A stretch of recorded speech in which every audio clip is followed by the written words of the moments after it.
Bueno, buen día. Vamos a... La clase de hoy, el tema de hoy es la fisiología del endotelio vascular. Algo habíamos hablado en clases anteriores y algo vienen escuchando ustedes de factores endoteliales, etcétera, pero hoy vamos a dar una clase completa para que ustedes conozcan la fisiología de este conjunto de células endoteliales. Si nosotros pensamos en las células endoteliales, recuerden que tapizan todos los vasos sanguíneos, incluso hay células endoteliales también en algunas zonas del corazón. Estas células endoteliales pueden tener diferentes estructuras, ya los vimos cuando vimos microcirculación, o sea, pueden estar con uniones mucho más cerradas o que pueda haber espacios en estas células endoteliales, y eso le da un poco las características de difusión sobre todo a los vasos de la microcirculación, o sea, los capilares. Pero todos los vasos sanguíneos tienen capilares, todos los vasos sanguíneos tienen células endoteliales, y todos los, ya sean arterias, ya sean venas, arteriolas, capilares. Y si ustedes piensan en la distribución, la distribución que tiene la sangre es en todos los tejidos, en todos los órganos, eso lo saben.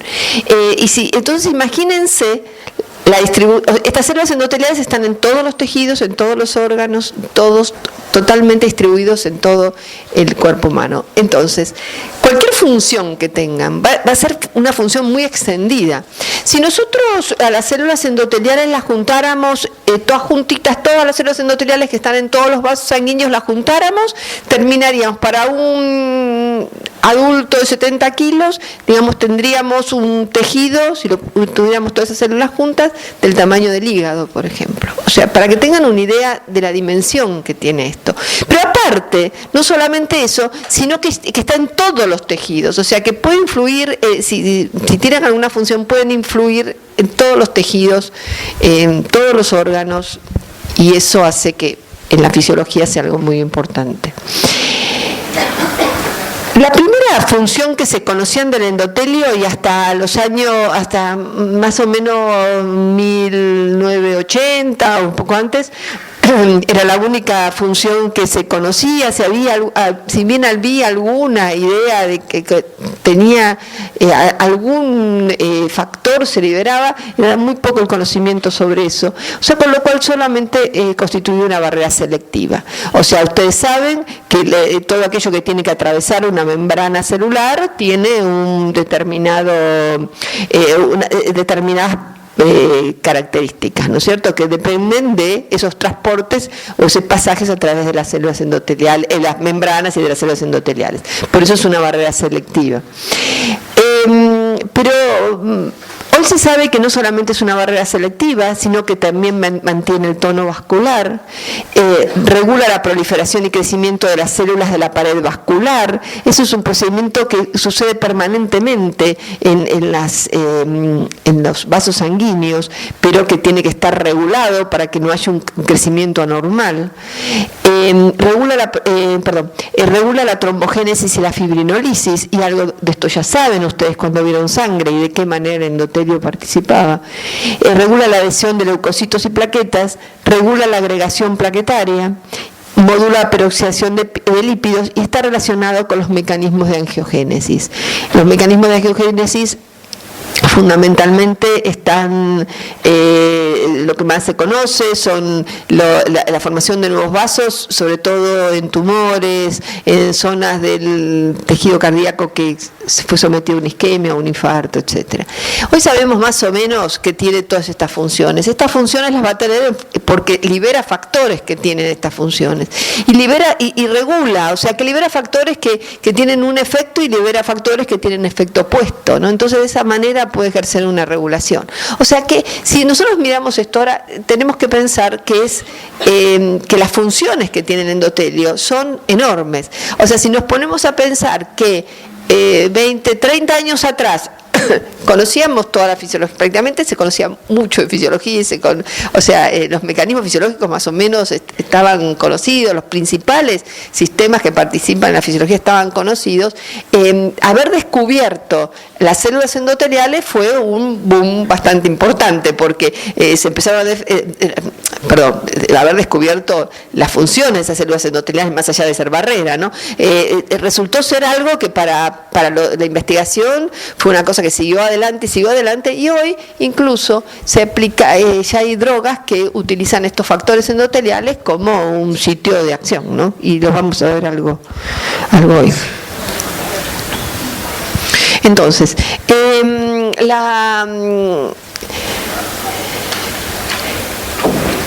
el endotelio vascular, por donde está ubicado, va a recibir señales, que pueden ser señales físicas, como cambios hemodinámicos, ¿no? O sea, la misma sangre, al circular por esos vasos sanguíneos, roza ese endotelio permanentemente. Si aumenta la presión dentro de la sangre, tiene mayor presión arterial, como ustedes lo vieron, o mayor presión dentro de los vasos, la presión hidrostática también puede afectar, porque está afectando directamente las células endoteliales. O sea que cualquier cambio hemodinámico va a afectar las células endoteliales. Ellas lo van a reconocer inmediatamente. Y también pueden reconocer señales derivadas de la microcirculación o otras señales que no sean solamente de microcirculación, sino que factores humorales que puedan estar circulando pueden incidir directamente en esas células endoteliales. El endotelio vascular responde a estos estímulos y produce liberación de sustancias vasoactivas y tromborreguladoras, moléculas de señalización y factores de crecimiento. Este es un esquema donde tienen un resumen y la diapositiva la tienen dividida en dos partes. En esta zona tenemos la función normal del endotelio. Cuando hablamos de función normal, decimos cuando predominan algunos factores que son vasodilatadores, estimulan la fibrinolisis, son antiagregantes plaquetarios y son antiproliferativos.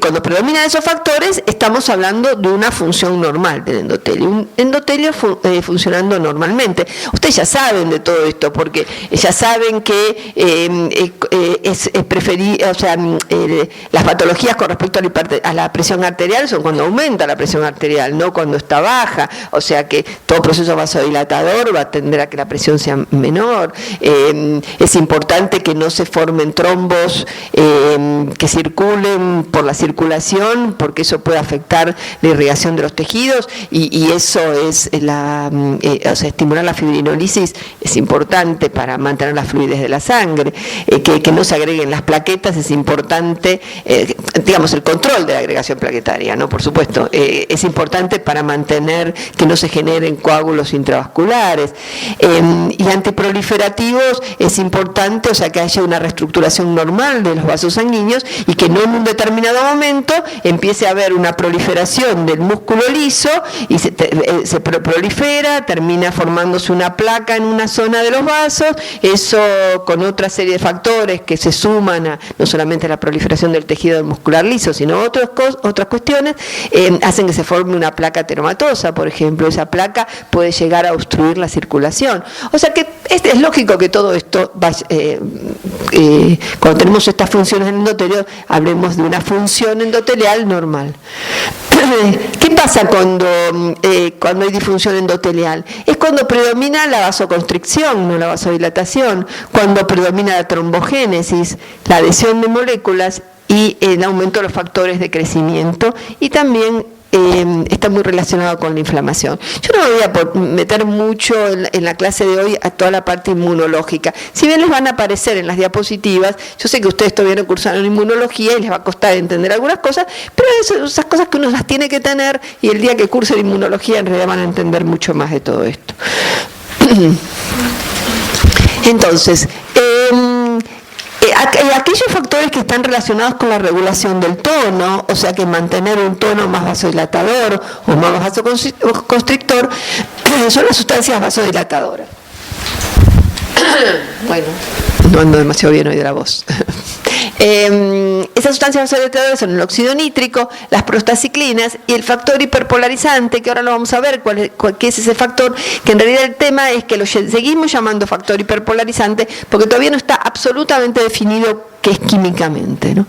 Después sustancias vasoconstrictoras como las endotelinas, el tromboxano A2, las prostaglandina H2, los radicales libres y factor constrictor derivado del endotelio. Este es un esquema que en realidad mezcla todo lo que estamos viendo, pero que se va a ir a lo largo de la clase, ahora lo vamos a ir viendo individualmente, pero, o sea, esas células endoteliales que son estas, y esta es la célula muscular lisa,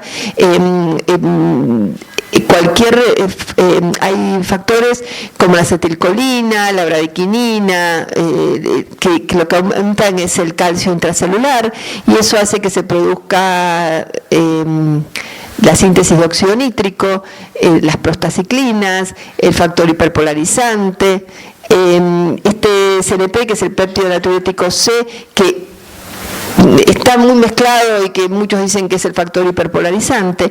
Esto lo que hace es, a través de diferentes rutas metabólicas, en el caso del óxido nítrico, aumento GMP cíclico, en el caso de las prostaciclinas, aumento del AMP cíclico, producen una caída de la concentración de potasio en el músculo liso, y eso produce relajación. Por otro lado, hay otros factores como las endotelinas o otras prostaglandinas que lo que van a producir es aumento del calcio, y eso va a producir contracción. Esto como cosa general. Además, también hay uniones directas entre las células endoteliales y el músculo liso que producen hiperpolarización, y eso va a producir vasodilatación. Esto es en general, para que tengan un esquema general. Y además acá ven esto, que esto lo conocen ustedes, o sea, en las células endoteliales está la enzima convertidora de la angiotensina, que es la que transforma angiotensina 1 en angiotensina 2 cuando por circulación está pasando la angiotensina 1. Entonces, este pasaje que ustedes ya lo vieron cuando vieron regulación de presión arterial y sistema de angiotensina, se produce gracias a que el pasaje de la sangre por esas células endoteliales.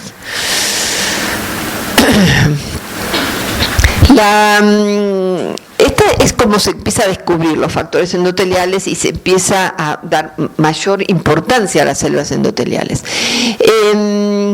Esto es un anillo de arteria.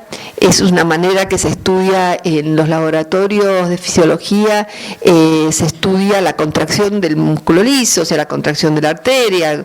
Es un baño donde uno tiene el tejido, que en este caso es la arteria. En este baño le puede ir agregando diferentes cosas, diferentes agonistas o antagonistas, y se mide la contracción de este anillo de arteria, se mide la contracción con un transductor de fuerza, lo podemos registrar, ¿no es cierto? Eso es una manera, es un clásico experimento de fisiología vascular. Entonces, ¿qué pasaba hasta ese momento? Si ustedes tienen un libro de fisiología de antes de los 80, van a encontrar una cosa bastante particular, que cuando estudiábamos nos decían así, y uno aceptaba mucho más que ustedes las cosas, ¿no? Entonces aceptaba así casi entregadamente, que la acetilcolina tenía un efecto in vivo. O sea, la acetilcolina en vivo, cuando se liberaba en vivo, en animal o en el hombre, producía una caída de presión arterial debido a la vasodilatación, que producía, además de la disminución de frecuencia cardíaca, de la vasodilatación. Pero que cuando se hacía in vitro es cuando saco el tejido y lo voy a analizar de alguna forma, fuera de su lugar, ¿no? Cuando uno lo hacía in vitro, y le agregaba acetilcolina a esto, que tenemos una arteria, que la hacemos contraerse o relajarse y medimos la fuerza. Si acá le agregábamos a una arteria que se precontrae, ¿no? Primero, para ver la relajación hay que precontraer la arteria con algo, no importa, fenilefrina, lo que fuera, la tengo contraída, y le agregaban acetilcolina y seguía contraída. O sea, eso era claramente así. O sea, que no, esto olviden lo que dice acá por ahora, pero si nosotros contraemos con norepinefrina, la contraemos, le agregamos acetilcolina, ellos hacían así, y resulta que lejos de que la acetilcolina hiciera relajar esta arteria, seguía contrayéndose o no tenía ningún efecto la acetilcolina. Entonces estudiábamos así, tiene un efecto in vivo y otro in vitro, o sea, muy difícil de explicar, ¿no? Pero bueno, así era lo que... Y si ustedes tienen la oportunidad de encontrar un libro de fisiología, esa es la explicación que se les daba. Entonces, por unos experimentos hechos en Estados Unidos, en ese momento hubo un cambio en la metodología de estos experimentos que se hacían en fisiología. Hasta ese momento lo que se hacía era cortar un pedazo de arteria, cuando se lo sacaba, generalmente la arteria aorta, se les hacían cortes así, y se les hacían cortes así, a la arteria, no completos, ¿no? Cortes hasta más o menos la mitad, y se lo estira. Si esto, se lo imaginan, si esto está cortado, si yo lo estiro, me queda como un hilito, ¿no? Me queda estiradita la arteria. Y así se hacían los experimentos. Pero en ese momento se empezó, más o menos para esa época, se empezó, en vez de usar esto, lo que se hacía era cortar un anillo de esa arteria. Entonces lo que se tenía era eso, el anillo, y se medía el anillo como se contraía o no. Esto se corta así, y esto no se corta nada, se corta un anillo, no se la toca demasiado arteria. Entonces ya se deben estar imaginando por el lugar donde yo voy. Resulta que en este laboratorio de Furchgott, que es un americano, lo que hicieron es, como empezó a aparecer esta forma, le dio al becario para que lo probara, con un montón de cosas que ya se habían hecho, que lo probara. Prueba la acetilcolina al becario y viene y dice, pasó esto. Contrajo con norepinefrina, cuando le puso acetilcolina se relajó, cosa que no se veía, no se había visto en ese momento. Por supuesto que le dijo que lo había hecho todo mal, que empezara de vuelta, el becario repitió todo de vuelta y le siguió dando lo mismo, entonces empezaron a ver qué podía hacer. Cuando observaron esto, dijo, nosotros no estaremos tocando mucho esta arteria, o sea, cortarla, estirarla, tocarla mucho. El endotelio es muy lábil, o sea, el endotelio es muy fácil que se salga del vaso. Entonces, y acá no lo estamos tocando casi nada, y eso era lo que les estaba pasando. Entonces lo que hicieron es un experimento donde en realidad lo que hicieron es tomar una arteria, un anillo, ¿no? Rasparle el endotelio. Hicieron esto y observaban esto. Si le raspaban el endotelio no se veía absolutamente nada. Tomaron otro pedazo de arteria, se lo pegaron a esa como si fuera un sándwich, lo volvieron a hacer y solamente la única variable que estaban modificando, que era que estaban las células endoteliales ahí, ¿no? Porque le pegaron el pedacito de otra arteria. Bueno, y con eso demostraron esto. O sea que hay una relajación. O sea, una prueba bastante clara de que no sabían qué, pero era el endotelio. Había algo en el endotelio que hacía que la acetilcolina tuviera ese efecto vasodilatador. Esto siguió bastante para adelante. A partir de eso, miles de grupos de investigación observaron esto y empezaron a hacer sus investigaciones, y 7 años después de eso fue en el 80, el primer trabajo, 7 años después se descubre que esa molécula, ese factor, que como al principio no se sabía lo que era, le llamaban factor de relajación endotelial, eso era el óxido nítrico. ¿Por qué les costó tanto? Porque era una época que se podía ver, o sea, analizar estructuras, o sea, no era muy difícil analizar estructuras, saber qué estructuras tenían ciertos factores, eso no había tantos problemas, ya estaba la metodología. Y resulta que ¿pero por qué? Porque era un gas. El óxido nítrico es un gas que tiene muy poca vida media, que no circula, que prácticamente la única acción que la tiene es parácrina, o sea, ahí se libera la célula endotelial y tiene su efecto sobre la célula muscular lisa. Entonces, este es el óxido nítrico, y hoy se reconoce al óxido nítrico, estudiando su biodisponibilidad, es un marcador de la enfermedad vascular. El óxido nítrico es un gas de muy, muy poca vida media. Se descubre entonces 7 años después, y más o menos para la misma época se descubre también cuál es su mecanismo de acción, ¿no? Para que los que estudien farmacia y que estudien los medicamentos, etcétera, ya se usaban medicamentos que tenían un poco este efecto, como por ejemplo la nitroglicerina o el nitroprusiato, que en realidad forman óxido nítrico, pero no por a través del endotelio, sino por su metabolismo. Entonces sobre eso empezaron a estudiar y empezaron a ver qué podía ser el óxido nítrico. Las tres personas, tanto los que descubrió el primero, Furgot, como los otros dos investigadores que descubrieron la estructura y el mecanismo de acción, se sacaron el premio Nobel de Medicina en 1999, algo así. Bueno, ¿cómo se produce el óxido nítrico? A partir de la L-arginina. La L-arginina es un aminoácido que ingerimos por la dieta. La enzima que cataliza es la óxido nítrico sintasa y forma óxido nítrico y con una serie de cofactores. Son importantes los cofactores porque hoy se sabe que en muchas patologías este sistema no está funcionando adecuadamente. El endotelio no tiene una adecuada función con producción de óxido nítrico porque les está faltando alguno de estos cofactores. Y en especial se mira mucho la farmacología, la tetrahidrobiopterina como factor limitante para que esta reacción se produzca. Y además, ese óxido nítrico es metabolizado inmediatamente por la hemoglobina, es metabolizado, esto está en blanco sobre blanco, es muy difícil de ver nada, pero bueno, es los radicales libres del oxígeno oxidan este óxido nítrico a peroxinitritos, que son también radicales oxidantes, que sobre todo tienen una acción sobre las proteínas. Y además se metaboliza también a nitritos y nitratos, y hoy estos metabolitos se pueden medir en plasma y se pueden medir en orina, y es un indicador de producción de óxido nítrico, ¿no?, que se puede usar también en la clínica.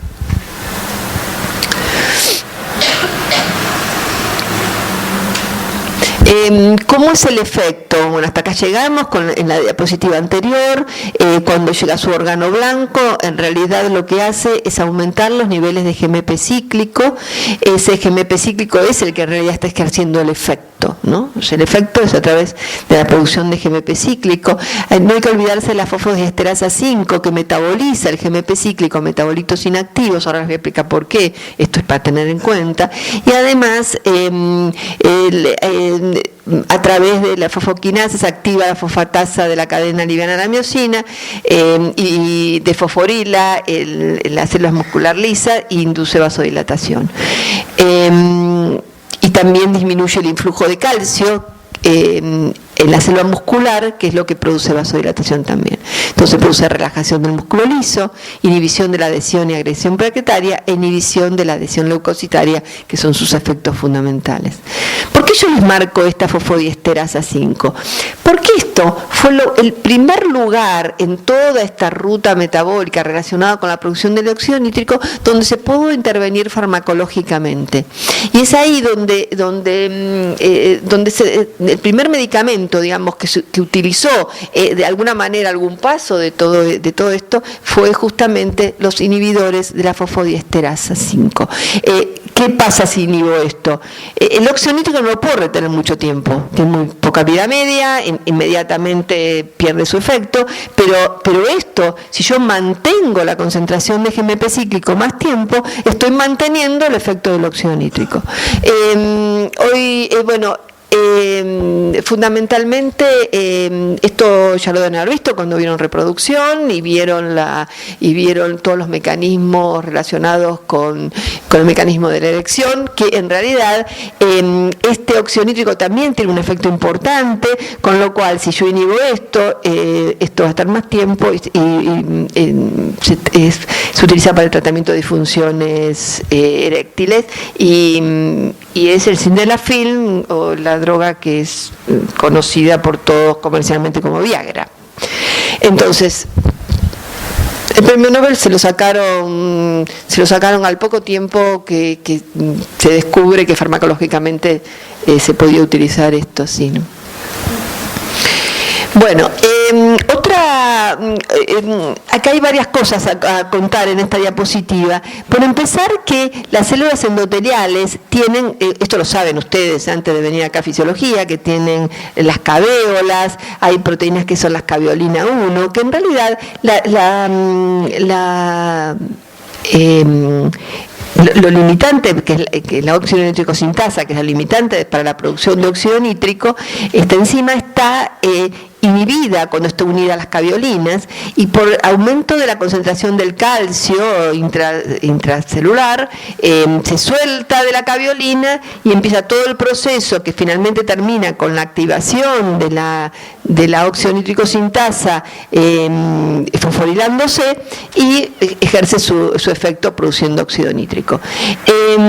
Y es importante porque los estrógenos, que ustedes ya conocen porque vieron reproducción, tienen un efecto directo sobre la activación de la ENOS, de la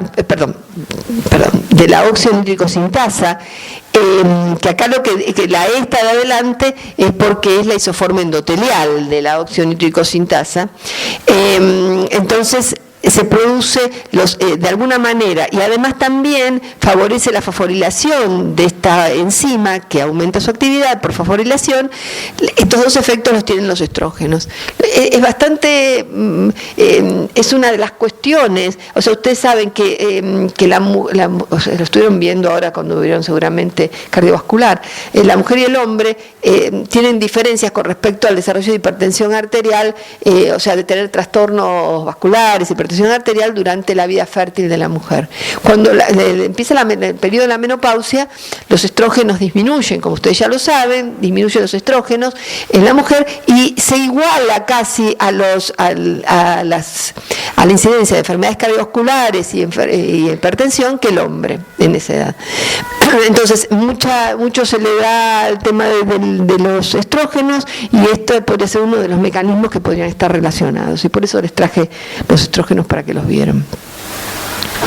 Bueno, y acá, que podía haber sido antes, pero es ahora, ahí está la óxido nítrico sintasa endotelial y la óxido nítrico sintasa neuronal, que la tenemos en condiciones basales en muchos tejidos y además puede estar estimulada. Esto es bastante particular, porque una vez que se descubren estos factores en el endotelio vascular, se empiezan a estudiar en muchos tejidos y se descubren que otros tejidos tenían toda la ruta metabólica para formar óxido nítrico, como son las células cardíacas, las células renales, el sistema nervioso central, en el cual el óxido nítrico es considerado un neurotransmisor, un poco diferente, porque la diferencia que hay con el óxido nítrico, cuando se produce, difunde a través de las membranas sin ningún tipo de dificultad, porque es un gas, pero digamos se lo considera.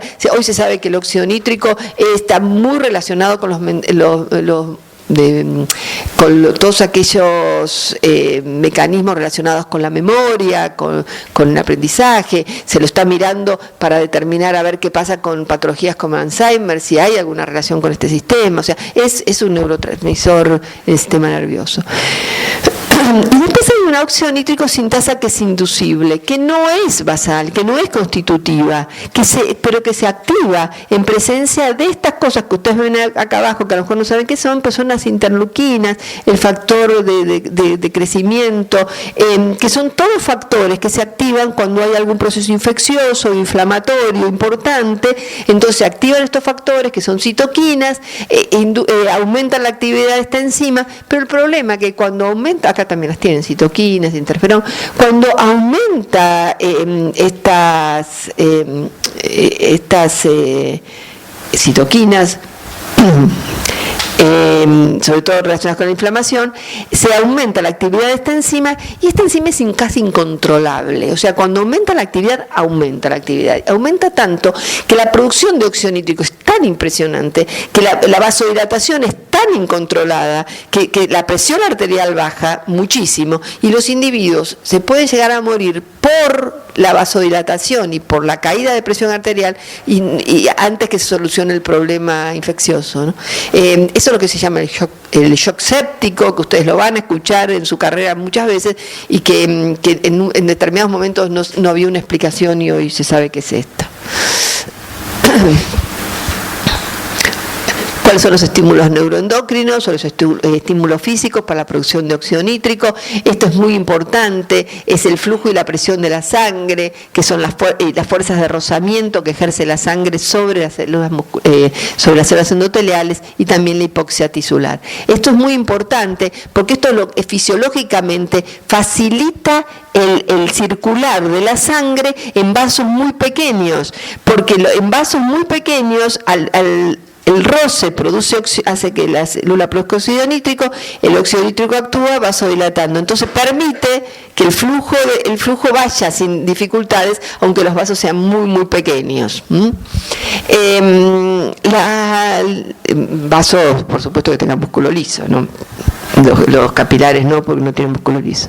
Estímulos neuroendocrinos, la acetilcolina fundamentalmente, con sus receptores M1 y M2, bradiquininas, las catecolaminas cuando actúan sobre los receptores beta-adrenérgicos, histamina, que es otro importante vasodilatador, los estrógenos, como ustedes tienen acá, las endotelinas, que las vamos a ver ahora, pero que son factores vasoconstrictores, pero también tienen un efecto de producción de óxido nítrico cuando actúan con sus receptores ETB, que en un primer momento las endotelinas producen vasodilatación y después predomina el tono vasoconstrictor, trombina, etcétera.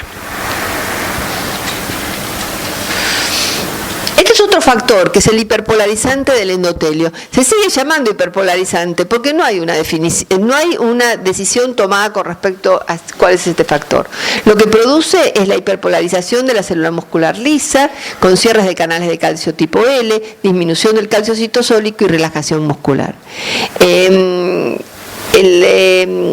También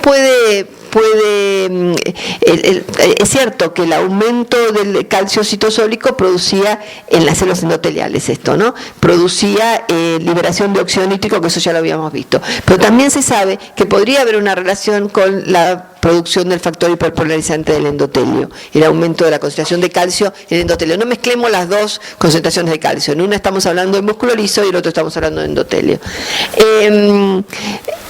Lo único que se sabe es que es otro factor, que no es el óxido nítrico. Eso sí se sabe, pero no con certeza cuál es. Hay varios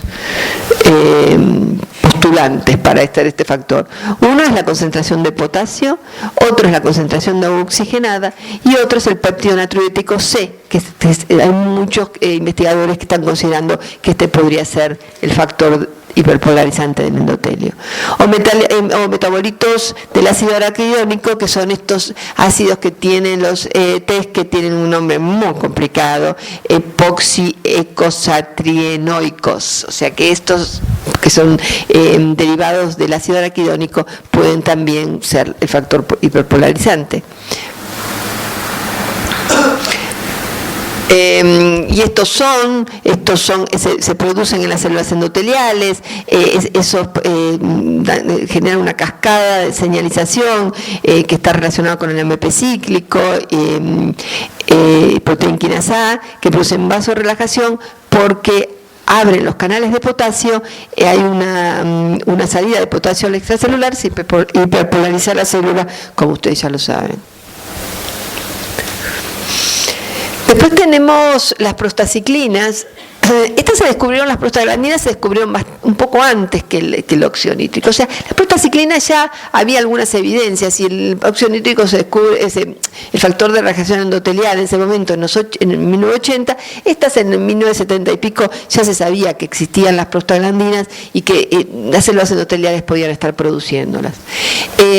Las células músculo liso, el ácido araquidónico, a través de una serie de factores que están relacionados con esta enzima, que es la COX-1, genera prostaciclinas. Esto se utiliza también bastante farmacológicamente, inhibiendo las enzimas, la enzima esta que a partir del ácido araquidónico produce prostaciclinas, porque están relacionados con los mecanismos inflamatorios, algunas prostaciclinas, y son estos corticoides no esteroideos, ¿no? Los corticoides no esteroideos que habitualmente se utilizan están relacionados con la inhibición de esta enzima.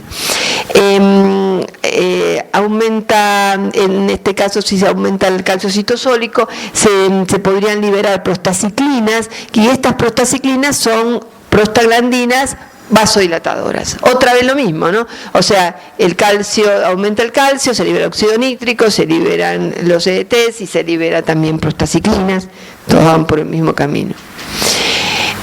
Otro factor importante en el endotelio son las endotelinas.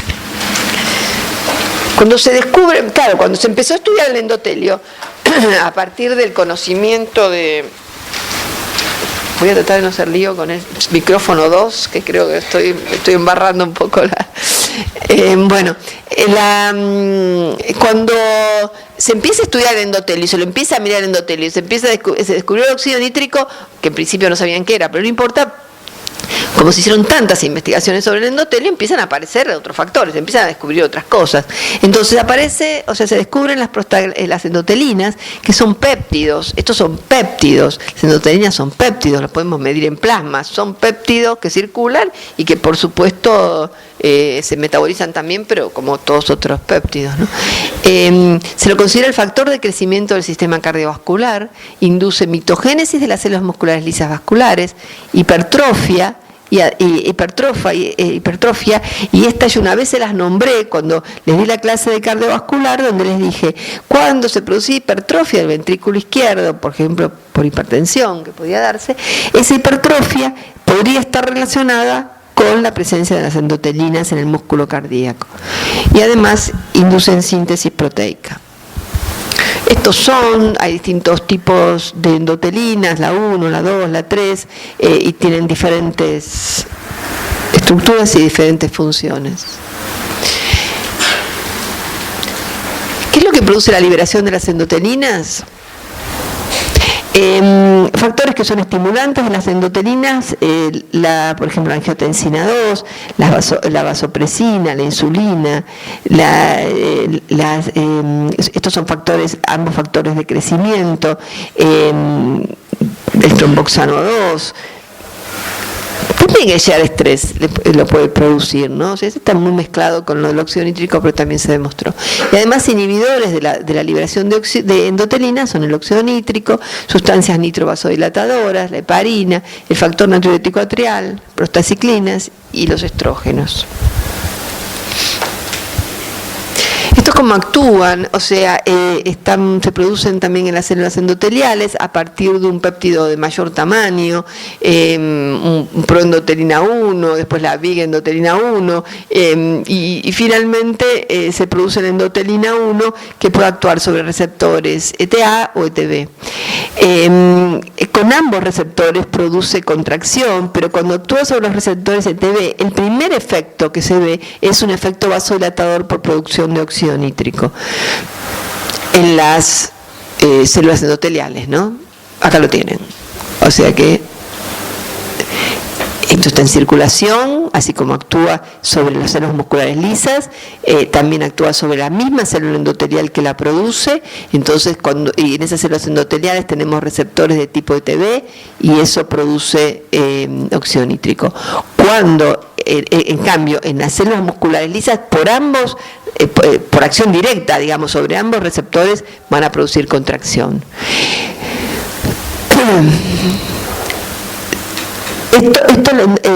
Estas endotelinas, fundamentalmente el efecto es a través no ya de GMP cíclico, sino de AMP cíclico, y eso es lo que produce vasoconstricción y proliferación. Sobre el tono vascular, vasodilatación cuando produce óxido nítrico por los receptores ETB de las células endoteliales, vasoconstricción directamente por su efecto sobre el músculo liso. Son estimulantes de la proliferación del músculo liso vascular, estimulantes de fibroblastos y de células mesangiales. Inhibición de la liberación de renina, inhiben la liberación de renina, las endotelinas, contracción del músculo liso traqueal, intestinal y uterino, disminuye el inotropismo, o sea, la fuerza de contracción cardíaca por vasoconstricción coronaria, y disminuye el volumen de filtrado glomerular y la retención de sodio, temas que todavía no han visto ustedes, pero ya los van a ver cuando vean riñón. ¿Qué relación hay en el endotelio y la regulación de la hemostasia? Esto ya lo vieron con bastante claridad, o sea, ustedes cuando vieron hemostasia, vieron que cuando no había continuidad de los endotelios, había una lesión en el vaso, eso se generaba una respuesta que estaba relacionada con el factor de von Willebrand, que va a estar relacionado con la formación de coágulos, etc. Las prostaciclinas son potentes vasodilatadores, ya lo vimos, y antiagregantes plaquetarios. Impide la degranulación y liberación de los mediadores de ADP y 5-hidroxitriptamina, que es la serotonina, ¿no? El óxido nítrico inhibe la agregación plaquetaria, eso lo vimos, e inhibe la agregación plaquetaria. Eso es lo que sucede en un endotelio sano. En un endotelio sano tiene que predominar esto. ¿Qué pasa cuando se produce qué pasa no solamente con la agregación plaquetaria y la adhesión plaquetaria, sino cuando se activa el plasminógeno tisular y se activa el inhibidor del activador del plasminógeno tipo 1 o el paransulfato, puede tener una función procoagulante porque activa el factor 5, la tromboplastina, trombomodulina, y entonces lo que se puede producir es no solamente la acción vasoconstrictora, sino también la adhesión plaquetaria y la inhibición de la proteólisis o la inhibición de la fibrinólisis. Esto es lo que pasaría en una célula en reposo. Entonces, esto es para hacer una síntesis de lo que dijimos recién. Si está la célula en reposo, está inhibida la agregación plaquetaria, el óxido nítrico y las prostaciclinas la inhiben, tenemos trombina y está inhibida la coagulación, y además está activada la fibrinolisis porque está activado el factor que favorece la fibrinolisis. Cuando esa célula está activada por cualquier mecanismo, aparece el tromboxano A2, se produce la agregación plaquetaria, se activa el factor 7 y eso produce finalmente por la cascada la activación del factor 10. Esto es muy rápido porque ya lo vieron todos ustedes, ¿no? Y además el factor de von Willebrand también favorece esa agregación plaquetaria. Está inhibida la fibrinolisis porque está activado el factor inhibidor de la fibrinolisis. Entonces, al activarse ese factor inhibidor de la fibrinolisis, se inhibe la fibrinolisis, y esto lo que puede generar es que se forme un trombo dentro del vaso sanguíneo, el trombo circule y pueda llegar a generar algún tipo de alteración en la irrigación de algún tejido. Esto con respecto a la respuesta inflamatoria, esto es lo que yo les decía, que a lo mejor algunas cosas no las van a entender, ni las van a entender cursando fisiología, sino van a necesitar un poco más de información de inmunología.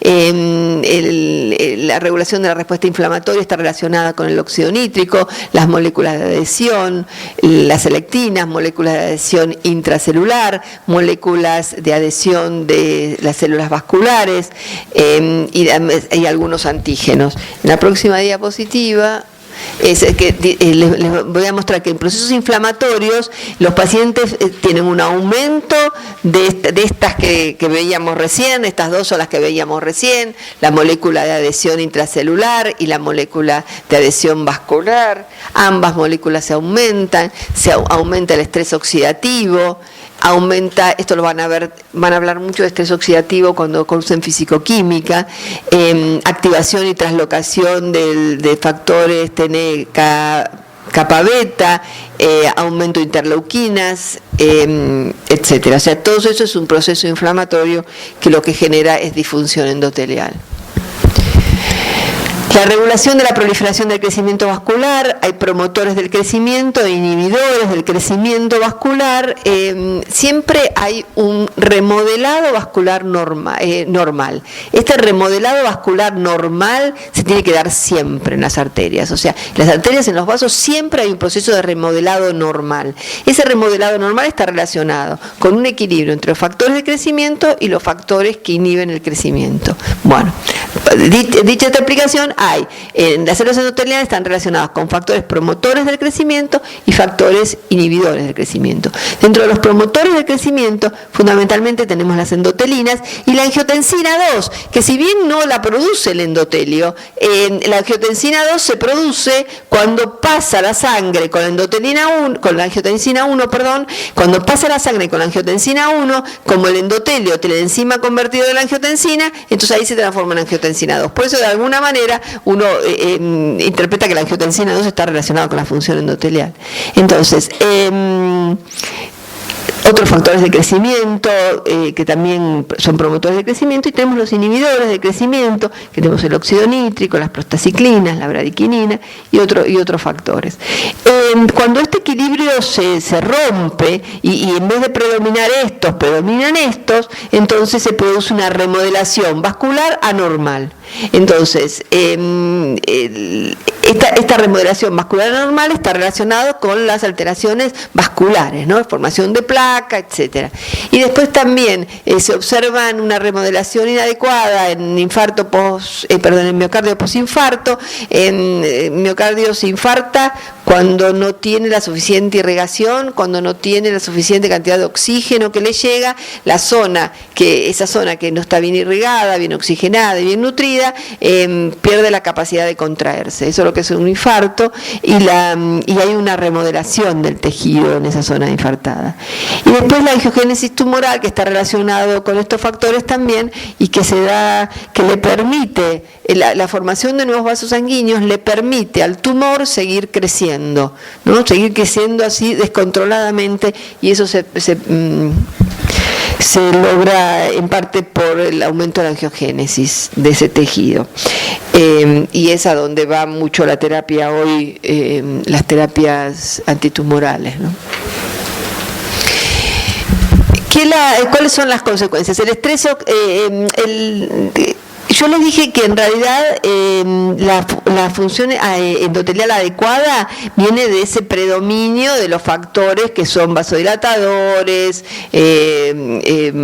fibrinolíticos, profibrinolíticos, que inhiben el crecimiento, etcétera, como el óxido nítrico, las prostaciclinas, por ese camino. Y por el otro lado tenemos aquellos que son vasoconstrictores, que son mitogénicos, antifibrinolíticos, y esos factores, cuando predominan esos factores, hablamos de una disfunción endotelial. Hoy la función endotelial se mide en la clínica, o sea, no solamente midiendo algunos metabolitos del óxido nítrico, sino también midiendo vasodilatación en un brazo, por ejemplo, vasodilatación posisquemia. O sea, la isquemia, como el óxido nítrico es un factor que, la caída de la hipoxia es un factor para producir que estimula la producción de óxido nítrico también. Entonces se mide, y si se produce una isquemia y después se libera, entonces se debería producir vasodilatación en esa zona. Y se mide por los métodos que hay hoy en la clínica, se puede medir y se puede medir disfunción endotelial. ¿Qué produce disfunción endotelial? Déficit de estrógenos, la hipertensión arterial, la hipercolesterolemia, la hiperglucemia, la hiperhomocistenemia y el déficit de estrógeno, que esto es lo que sucede en la mujer menopáusica. Ese es un factor. ¿Por qué está marcado especialmente la hipertensión arterial? Porque tiene una prevalencia importante de hipertensión arterial en la población no adulta. ¿Qué pasa cuando hay disfunción endotelial? Aumenta la adhesión de las plaquetas y leucocitos, se produce vasoconstricción, se estimula la agregación y migración de las células musculares lisas vasculares, esto es células musculares lisas vasculares, incrementa el depósito de lípidos, y esto asociado con los niveles de lípidos en sangre, y alteración en la función anticoagulante y antiinflamatoria, y alteración en el crecimiento y remodelado vascular, haciendo un crecimiento anormal. Y todas estas patologías, que yo sé que no estamos viendo ahora fisiopatología, ¿no? Pero la verdad que uno entiende la importancia de la función de un sistema cuando ve qué es lo que pasa, porque yo les hablo de disfunción endotelial, le hablo de desequilibrio entre los vasoconstrictores y vasodilatadores, de los factores endoteliales, pero fíjense, todas estas enfermedades, todas estas patologías hoy se sabe que tienen disfunción endotelial, o sea, hipertensión, trombosis. En el caso de hipertensión es un caso bastante particular, porque por un lado se sabe que en la hipertensión hay una disfunción endotelial, pero por el otro lado se sabe que la presión alta pegando contra las paredes de los vasos afecta directamente las células endoteliales, o sea que la presión alta también está afectando a las células endoteliales. Entonces, en este caso, no está bien claro si es la presión alta que produce disfunción endotelial porque afecta a las células, o que cuando se produce disfunción endotelial por cualquier factor que sea, produce hipertensión. O sea, esa situación puede ser para un lado y para el otro, por eso lo tenían en el otro esquema. Qué sé yo, hay patologías, por ejemplo, en la diabetes, que hay alteraciones importantes vasculares, también habría difusión endotelial. En la disfunción eréctil, y ya lo vimos, y es ahí que tenemos la primera droga. Y fíjense que cuando se dan ese tipo de drogas específicamente para tratar alguna situación, como puede ser el caso del sildenafil, para la disfunción eréctil, también genera una vasodilatación sistémica, ¿no? Porque el efecto epicíclico es no solamente, no es solamente local, sino que también es sistémico. O sea, por eso el control que se tiene que hacer con este tipo de drogas, ¿no? Los vasoespasmos coronarios, las coronarias, ustedes saben que tiene que predominar la vasodilatación. El músculo cardíaco, como yo les decía en la clase anterior, se contrae en el mejor de los casos 70 veces por minuto, o sea que tiene que haber una muy buena irrigación, y ese es un lecho, el coronario es un lecho que tiene que tener vasodilatación. O sea que estos espasmos coronarios podrían ser, la disfunción endotelial podría generar espasmos coronarios y esas alteraciones cardíacas. En la aterosclerosis, y esto está muy relacionado con lo que estuvimos viendo hasta ahora, o sea, todos aquellos factores que son vasoconstrictores son también factores de crecimiento, y la aterosclerosis, estas placas ateromatosas se inician con un crecimiento anormal del músculo liso vascular. Injurias por reperfusión, esto se da sobre todo en el músculo cardíaco, cuando se produce una isquemia y después se reperfunde porque se soluciona el problema de la isquemia, que puede ser un trombo, puede ser una contracción exagerada de un vaso. También hay una injuria por aumento de la perfusión. Bueno, esto es un poco para darles claridad a ustedes que se van a dedicar a ciencias de la salud. Todas estas patologías presentan disfunción endotelial, y cada vez más se estudia fármacos y drogas que vayan a actuar sobre esas células endoteliales o sobre los factores endoteliales. Bueno, esto lo van a ir viendo, a lo mejor algunos de estos factores ya estuvieron viendo algunos y otros van a seguir viendo en otros temas, pero bueno, muchas de las cosas también las van a entender cuando cursen otras materias. Bueno, que tengan buen día.